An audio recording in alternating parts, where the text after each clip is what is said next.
రాజకీయ విశ్లేషకులు ముఖేష్ గారు. ముందుగా కాంగ్రెస్ నేత లింగయ్య యాదవ్ గారితో మాట్లాడదాం. లింగయ్య యాదవ్ గారు, గుడ్ ఆఫ్టర్నూన్ అండి.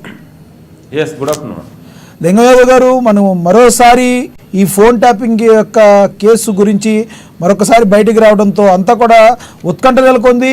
బీఆర్ఎస్ పార్టీలో గతంలో దీనికి ప్రధాన కారణం కేసీఆర్ వహించాలంటారా?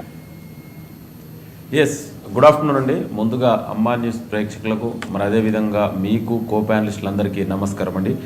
డెఫినెట్గా అండి, ఇవాళ గతం నుంచే కాంగ్రెస్ పార్టీ చాలా స్పష్టంగా చెప్పడం జరిగింది.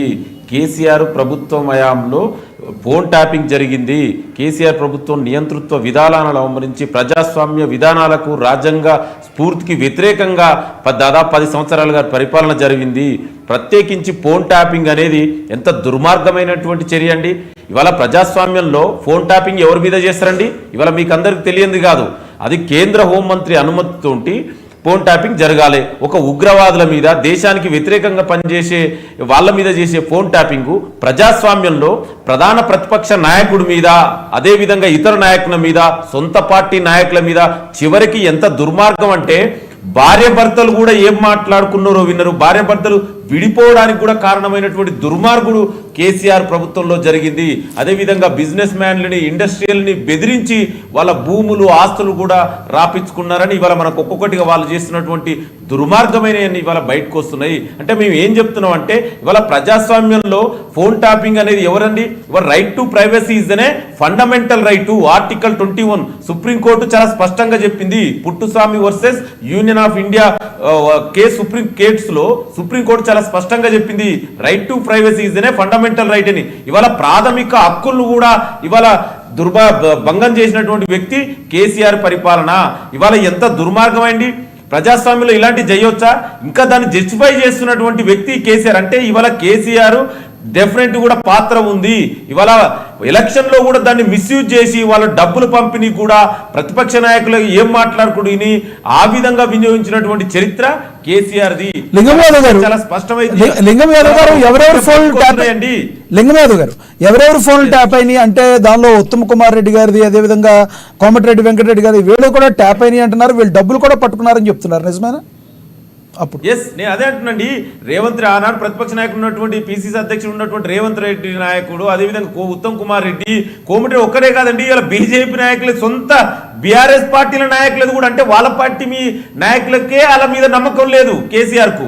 ఇవాళ ఇంకా మీరు బయటకు వస్తుంది, వెయిట్ చేయండి. ఇవాళ వాళ్ళు చెప్పిన భుజంగరావు, ప్రభాకర్ రావు, వాళ్ళు రాధాకిషన్ రావు, తిరుపతి వాళ్ళు చెప్పిన ఇవాళ బయటకు వస్తున్నాయి. వాళ్ళు ఎవరెవరి మీద చేసిరంటే చివరికి న్యాయ వ్యవస్థ జడ్జీలని కూడా ఫోన్ ట్యాపింగ్ చేసిరండి.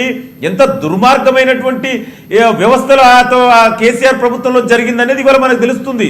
ప్రజాస్వామ్యంలో ఈ విధంగా జరగొచ్చా అండి? ఎంత దుర్మార్గుడు, ఎంత నీచాధికమైనటువంటి కార్యక్రమాలు చేసిండు కేసీఆర్ ప్రభుత్వంలో జరిగిందనేది ఇవాళ ఒక్కొక్కటిగా బయటకు వస్తుంది. ఇవాళ కాంగ్రెస్ పార్టీగా మేము మొదటి నుంచి అదే చెప్తున్నాం, గతంలో నుంచి కూడా.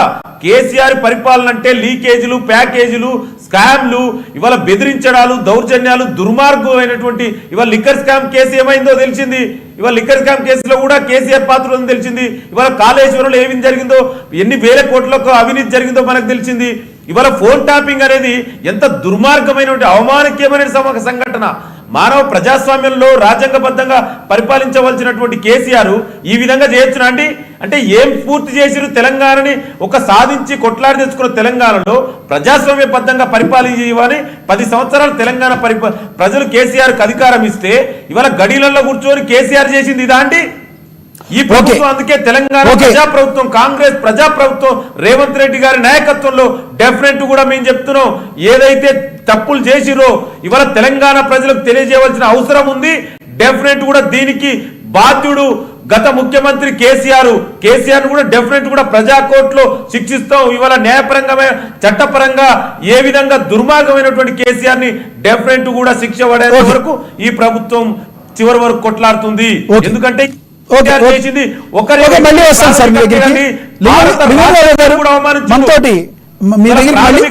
భంగం కలిగించినటువంటి దుర్మార్గమైనటువంటి పరిపాలన ఇవాళ కేసీఆర్ చేసిండు గతంలో. ఇవాళ అందుకే వాళ్ళ అన్ని చిట్టా ఒక్కొక్కటిగా బయటకు వస్తుంది. తొందరలోనే కేసీఆర్, కేటీఆర్ వీళ్ళందరూ కూడా ఉన్నారు దాంట్లో. ఓకే లింగం యాదవ్ గారు, మళ్ళీ వస్తాం మీ దగ్గర, మళ్ళీ మాట్లాడతాను. మనతోటి రాజకీయ విశ్లేషకులు ముఖేష్